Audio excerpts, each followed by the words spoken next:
Yo, what's good, YouTube? It's your man OgMk. We're back with another reaction, man. Today we have Tier Zoo. I used to watch Dante react to this shit all the time, boy. The Crustacean tier list. So, if you guys don't know, he's going to be ranking the different types of crustaceans from A to D. So, I ain't gonna hold y'all boys no longer. Let's just get right into the video now.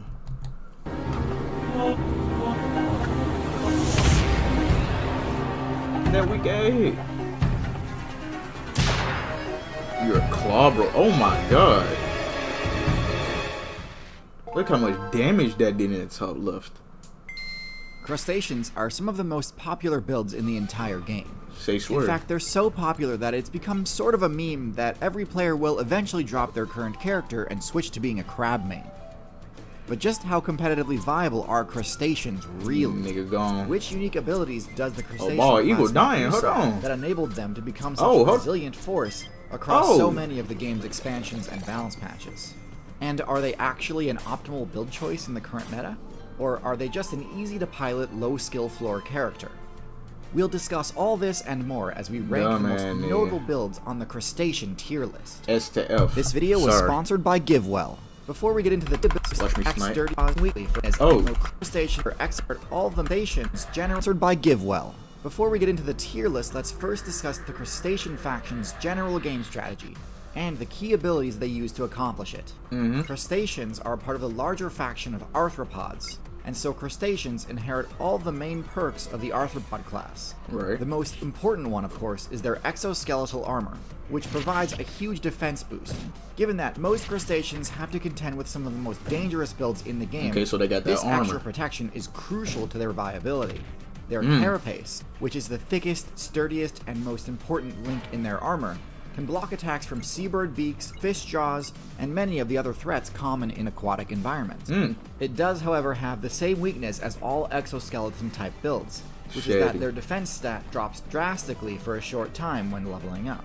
If their armor ever does fail them, this doesn't immediately mean game over. Crustaceans have the incredible ability to regenerate HP after taking damage, even being able to regrow entire limbs. So even something as devastating as losing a claw or a leg isn't something crustaceans can't recover from, and in fact can be the optimal play to distract an opponent and escape a fight. This ability makes crustaceans a very beginner-friendly build, as you can make a lot of mistakes and still progress through your playthrough relatively unhindered. Crustaceans also have uniquely specialized limbs that come to 2 points rather than 1. This makes it super straightforward to spec them into various different specialized opposable claws, which can be optimized for slicing, crushing, piercing, or grappling. I've said in the past that I think crustaceans are a broadly mid-tier class, and I think this still holds up. Crustaceans have a lot of interesting tools at their disposal, but due to their middle-of-the-road stat spread, they are constantly fighting an uphill battle against the many high-tier threats they need to contend with, and have to play things perfectly to not get run over in these matchups. So, let's see how the individual crustacean builds fare and get into the tier list. Slam that nigga against a rock. A barnacle. Starting us off in F tier, we have the barnacle. The barnacle is a crustacean build with an almost completely AFK strategy. As a barnacle larva, you find a spot and then attach to it and filter feed for the rest of your playthrough. Now, I'm not dunking on players who enjoy idle games. I'm a fan myself. However, this strategy does have some major flaws. Despite the fact that barnacles have the highest defense stat of any crustacean, the survivability of a barnacle is entirely contingent on their choice of parking space. Barnacles can attach to just about any surface, from ship hulls to cement walls, to whales and even other crustaceans. Choosing a spot on a non-living surface leaves the barnacle vulnerable to predators. As high as their defense stat may be, there are plenty of builds that are willing to invest in anti-shell defense abilities, like the acidic attacks of the starfish or the drilling attacks of the whelk snail, neither of which are uncommon on the reefs and coastlines that barnacles call home. But if they opt for a living host, which is easier said than done by the way, then their survivability is completely tied to the survival of their host, a tenuous gambit in a metagame as hostile as the ocean server. Whales are a pretty safe choice, but opportunities to secure real estate on a whale are few and far between. Much more likely you'll need to settle for property on the shell of another crustacean. And they which, as we see covered it. later on this list, is quite a gamble. Personally, I'd say if you want to play a mostly AFK marine build, opt for the scallop, as you'll still get to chill and filter feed most of the time, but can still escape if need be. Scallop Also in skin. F tier, we have the shrimp. Oh yeah. Now, shrimp are I'm eating that nigga. I'm eating that little nigga up. On God. On God, I'm eating that little nigga up. a super diverse group with a ton of interesting strategies. But in general, shrimp make very poor use of the crustacean build's unique abilities. Broadly speaking, shrimp have weak legs, no eye stalks, and small claws. No eye stalks might seem trivial, but eye stalks are actually a pretty useful ability, allowing a player to take cover in the sand or under the seabed, while still remaining vigilant. Shrimp rely heavily on that same strategy, but because they cannot surveil their surroundings while hiding, a clever predator can easily just wait until they resurface and pick them off. Right. Attacking a shrimp is also a lot less risky than attacking most crustaceans, as their damage-dealing abilities are far worse than the rest of the faction. The shrimp's scaled-down appendages are a trade-off meant to buff its mobility. Shrimps have spec'd into shorter, flatter legs that increase their aquatic movement speed in a way somewhat reminiscent of a fish's pelvic fins. This is a neat idea that means shrimp can freely swim rather than walking along the ocean floor. But in practice, this kind of just meant that shrimp ended up as the seahorses of the crustacean faction. A tankier but slower moving swimmer that I forgot a seahorse was a goddamn animal. I forgot all about this animal. I swear. can't adequately defend itself or evade attacks, so it gets bullied by every other nearby player. Shrimp do have one escape ability, in that they can very quickly dash backwards. But this is of course very predictable and exploitable by experienced players. Now it's important to note that while they may not have the best stats, crafty shrimp mains have been able to reach some level of viability in the meta, either by stepping into debuff cleansing abilities and playing as a predator support class, or by abusing a quirk of the game engine which allows them to fire off powerful short-range sonic projectiles called cavitation bubbles that can stun other players. These are both respectable strategies that merit higher tier placement, but as a whole, shrimp are stuck in the bottom tier. For sure. You gotta be. First, in D tier, we've got the isopod. Other than the barnacle, which literally cannot move, the isopod has the highest base defense stat of any crustacean on this list. Its shell is perfect for deflecting attacks, and when they curl into a ball like an armadillo, there are very few predators that can threaten them, unless they're several orders of magnitude larger outright. However, the isopod has essentially no damage-dealing abilities whatsoever. It has no attacks, no poison, nothing to threaten aggressive players with, and so against a persistent attacker, it will essentially always lose. Isopods are a diverse and widely distributed group, with both terrestrial and aquatic variants. The terrestrial variants, known as woodlice, pillbugs, and roly-polies, function very similarly to miniature cockroaches, using their flat shape to wedge themselves into hard-to-reach positions, and only leaving the safety of these places in order to scavenge for loot. The larger aquatic variants of the isopod are usually similar in their strategy, but can also opt for a parasitic playstyle, where they actually fuse with a fish player, destroying and replacing the fish's tongue. This parasitic strategy is great for farming XP and is super AFK, but does come with pretty much all the same risks I mentioned about the barnacle. If the fish gets attacked and defeated, the isopod usually goes down with the ship. Technically, if given the chance, they could detach and escape, but in the marine meta, chances like that are quite rare, and without a host, they're likely to just get picked off anyway. Not the worst crustacean, but it's leaving a lot on the table not making use of the crustacean's highly customizable forelimbs. Why, backhead? Next in D tier we have the crayfish, okay, also we're getting known bigger as the now. crawdad. This is a smaller variant of the lobster subclass, which mainly sticks to freshwater servers. This means that unlike the lobster, which needs to be prepared to contend with the likes of sharks, octopus, eels, and the multitude of dangerous threats you'd find in the ocean servers, the worst things a crayfish might run into would probably be something like a turtle or largemouth bass. And yet, even in this much less punishing environment, crayfish still underperform. They have solid matchups against frogs, which is true of essentially every other build in existence as well, and they can sometimes hold their own against freshwater fish due to their armor, but pretty much anything beyond that and they begin to struggle. They don't have claws that are anywhere near as powerful as some of the other crustaceans on this list, and so when confronted with an adversary, they often lose if they can't escape. Their only real advantage is that their smaller size opens up a lot of additional options to where they can run for cover and hide, as they can fit into very small openings between rocks and debris on a riverbed. However, because they often aggregate so close to the shoreline, they're vulnerable to being picked off by birds, whose pinpoint precision strikes can hit them even in partial cover. Without proper offensive capabilities, they'll always find themselves outclassed by their more powerful relative. A build which I think we've name-dropped enough times already to just go ahead and move on to. You said the lobster so many times. First in C tier, we have the lobster.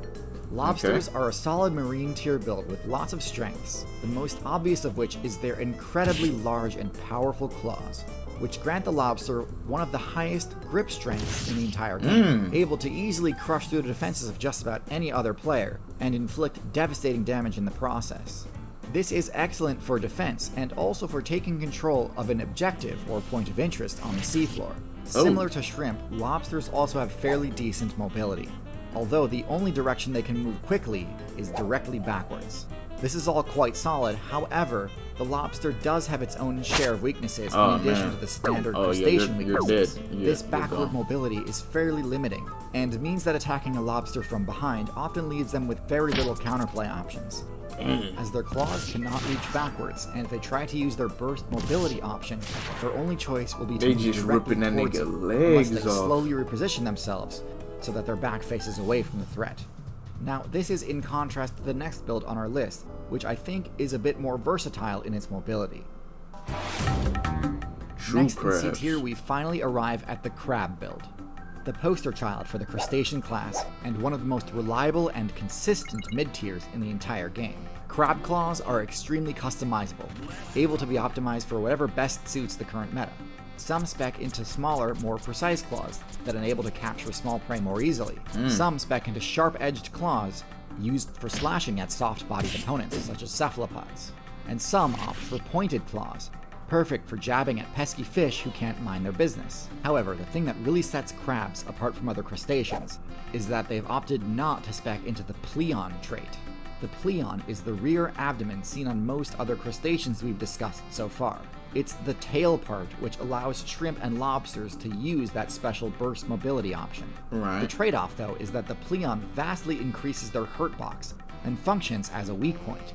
In order to have the flexibility required to give them that quick movement, it can't be as heavily armored as the rest of them. So, while crayfish, shrimp, and lobsters fold pretty quickly when being attacked from behind, crabs can usually just shrug it off. However, just because they can't dash backward instantly like other crustaceans can, doesn't mean crabs are immobile. Instead, crabs focus on lateral mobility, which turns out is often much more useful for dodging attacks. They can quickly swim or dash to the left or right when needed, and although this might not be as impressive as the lobster's dash, it's still often enough to save their life anyway. Now, I don't want to give you the impression that I think crabs are at all overpowered. They still get bodied plenty, especially by builds that spec into high intelligence. But the strategy that goes into optimizing your character's hurt box is not something I think we should overlook, as that actually is a pretty high-level play. I don't think a cat is First, in B tier, we have the hermit crab. Now, unlike basic crabs, hermit crabs do have a pleon, which they need to protect by scavenging and equipping the shell of a defeated snail player. Technically, this means they aren't true crabs, but what really matters is that this ability is busted. It allows them to match the defense stat of the barnacle while retaining their ability to move. And on top of all that, the shells themselves can be augmented with extra perks, courtesy of sea anemone players. And using this combo, hermit crabs can add a toxic sting to their defense too. I won't spend too much time on hermit crabs because I've already got a full video about them, but just understand that they've turned the main weakness of the false crab crustaceans into a major strength. The largest variant of the hermit crab, the coconut crab, can actually reach such giant sizes that it surpasses the need for a protective shell, since there's essentially nothing that's able to threaten it. And by dropping the heavy shell, they gain the ability to climb, which can allow them to even turn... These are aliens. Look at that. The need for a protective shell, since there's a... Look how big this essentially nothing that's able to threaten it. And by dropping the heavy shell, they gain the ability to climb, which can allow them to even turn the tables on birdmains, which normally have an oppressive matchup against crustaceans. Next in B tier, we have the copepod. Now, this may seem like a weird inclusion on this tier list, as I usually don't discuss builds from the microbe weight class, but copepods really do deserve a mention.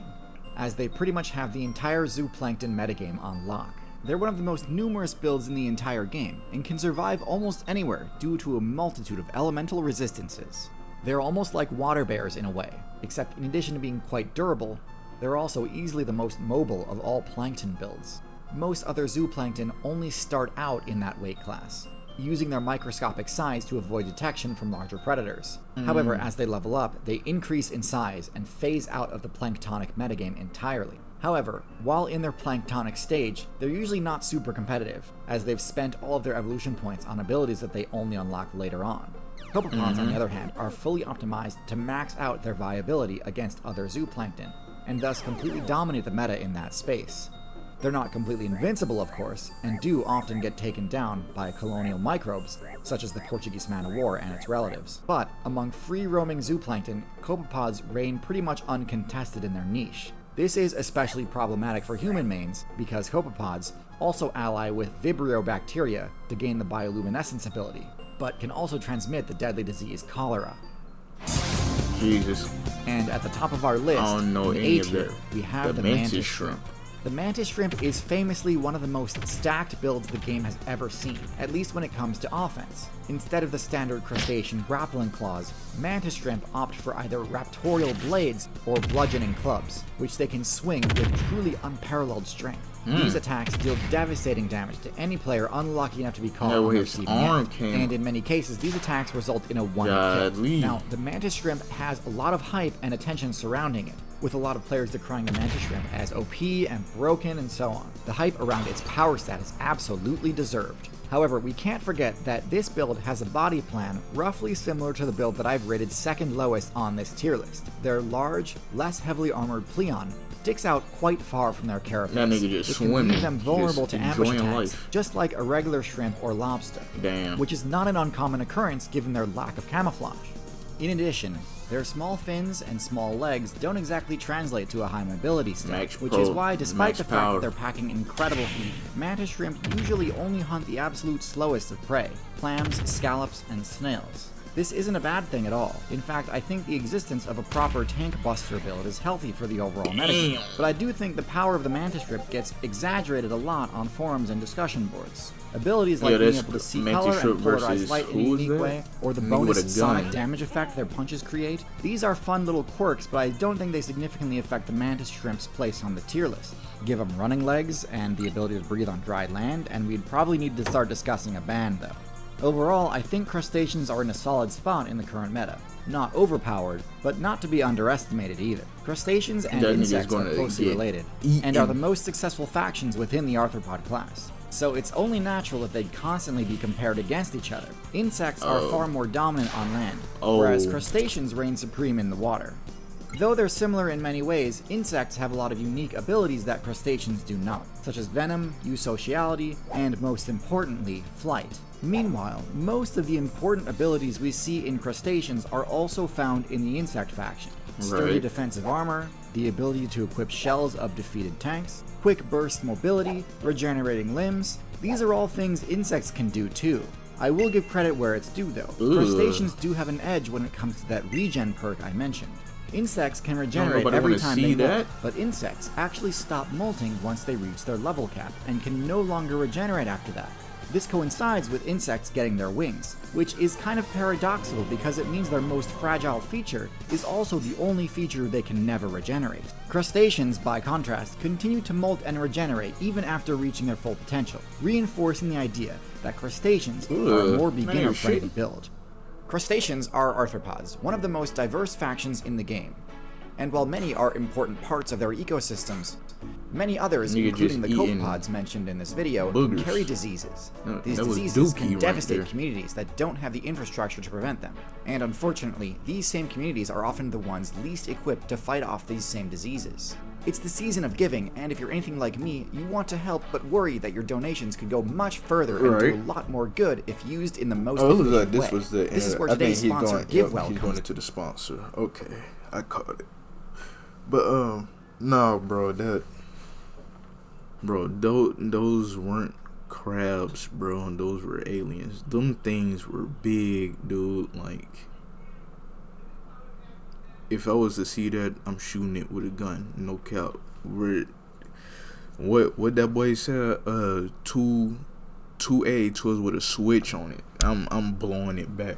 But let me guys know what you think about this video. The original video will be the first link down below in the description box below. Make sure you like, comment, and subscribe. And until next time, I'm out, man.